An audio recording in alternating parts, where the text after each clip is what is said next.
its birth. A hopefully thought-provoking mixture of genre. God bless the work of the root Saturn. God bless the work of the mustard tree. And God bless these giants.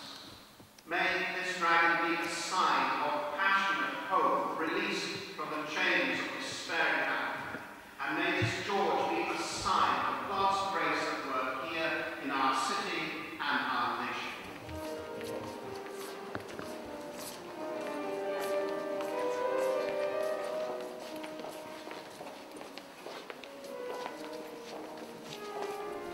You think we don't know you are there, but the sun glints you so brightly among the far leaves. We feel your heat from far away. You just shine with your reflective face, your human light. When you arrive, forget how to smell pine sap. Don't notice the pattern of cones on the path as you pass or the snap of twigs. Don't touch the cedar's bark to feel its distinctive gnaw, nor stroke the viney elm. Just head for the bow at the heart. Don't think cave or error, past or present. By now you'll want to be lost. So don't glance back down the trail to notice how different it all looks in reverse. How the aspen, the oak and the poplar turn in a twist to popular, oak, aspen. Have the trees moved, or is it you? Go off course in time, too, so it's not to remember how long it took to hike from the dark cypress on the bent laurel, then past the tall fir next to the weeping willow. Every root's a story, and a teller finds the way by stitching trees together in a tale. How the yew bent down to stroke the earth and everything under it. How birch shafts held up the sky. Don't get lost in stories. If you want to get lost in a wood and at this juncture you really do, with that look of embowerment softening your eyes, don't stop moving. Don't pitch under the sallow or drop and wait for rescue under the unlikely myrrh.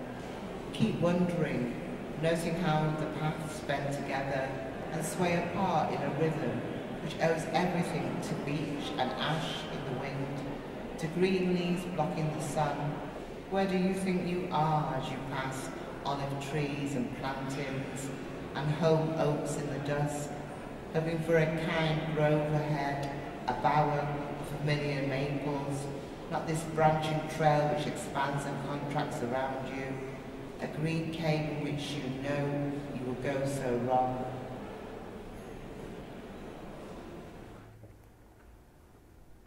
Air reaches for the flag he holds, folds, flips, and fingers it caressingly. What hopes are meant by this? Whatever is of heaven flares, flutters. Nothing is simple. Nothing's ever fixed. His banner then, it joins two colours, two prime elements. One's the effulgence of the sacramental word.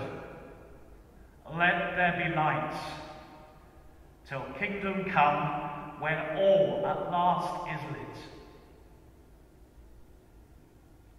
The other, daubed across, is Abel's rose-red blood. So air unfolds it, flaps it out. The God you thought you knew, that wasn't God. But here's the standard of the one you ought to know you do not know. For everything's double, cry the canny clouds on high. Cain also is a shepherd, herding human sheep. Whatever is of heaven flares and flutters. Nothing is simple. Nothing's ever fixed.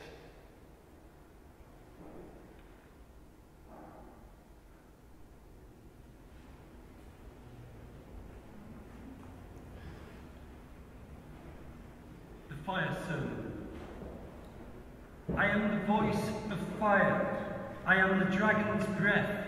I'm a voice so hot it burns like an angry sun. Hot air wafts pride, but fire cremates death until all flesh that flowers and rots is gone. And what remains is spirit all alone to throw itself in any glowing form. New life presents and quest will make undone, reshaping as its own what still is warm. Oh, every questing George should love his fire-breathing worm. You were a George in red, a black George. You'd come down the river during your break to think and be alone, away from the hot forge of the kitchen, and found a gang starting to drink, 10 or 12. One girl winked. You were rooted and mated, your desires mirrored, but what swept you onward to a further brink was her special kind of stillness, stillness that shimmered and pricked and lit your tears while they tumbled forth and glimmered. And comforting and lovely blandishment she tended, charging you always to hold her dear. For sure, she swore, her love was on you bent from now till judgment day, so you should never fear. And whether this was true or to stem your tears, no human heart was ever more ravaged with delight. No living ear before or since more soothing words did hear, as her lips murmured to you that far-off, heaven-sent night before their parting whisper, now for me you must fight. But when you woke and found that she was gone, and nothing but pressed grass where you had lain, you stormed and raged to lose all you'd won, watering her place with tears throughout the day. But from that time your element is flame, and all your days you loved her face divine, and tirelessly fought and forged desire's burning way, vowing never to rest, until at last you find she for whom you search, in fantasizing mind. My way of flame has touched your heart and face with love, divorce, and infidelity. With this girl's glance and with that boy's grace, with glamour, power, and celebrity. At times, from dragons you may turn and flee, but you have learned when you my kin must slay, and you know now when you must set us free, and when to soothe and stroke and make us tame, and when to mount and ride and set the heavens aflame. When one day, dragon-born, you drop from the sky, diminishing like a golden pea, charting the course of your own last sigh that quickly nothing is but vacancy, then will you perceive life's agony as lineaments of her face divine, and struggle will seem an ecstasy, failure a thronging diamond mine, the gift of this knowledge, the gift of the courage to die.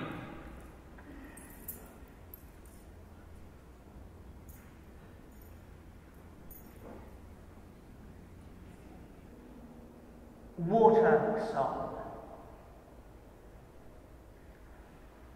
I can drown you, slake you or baptize, can hold you, but cannot be held for long, am in you as the fall is in the rise. How do I begin? With rains dashed and stone, with cool flight of zephyr off the sea that scales a mountain's face, then lets me loose. A mist, a spit, a flurry down to earth, through fissures, gathering my powers in the dark, to carry silver out in a rush you call a spring. Wash your face. In my light folds, otters twist for eels. Kingfishers catch mayflies. Drink. Here you wrestle angels. Water. Utter. What can a wounded warrior do but let my wound salve rinse him better? So it was that George, the one who felled the beast, fell into me, bruised and beaten.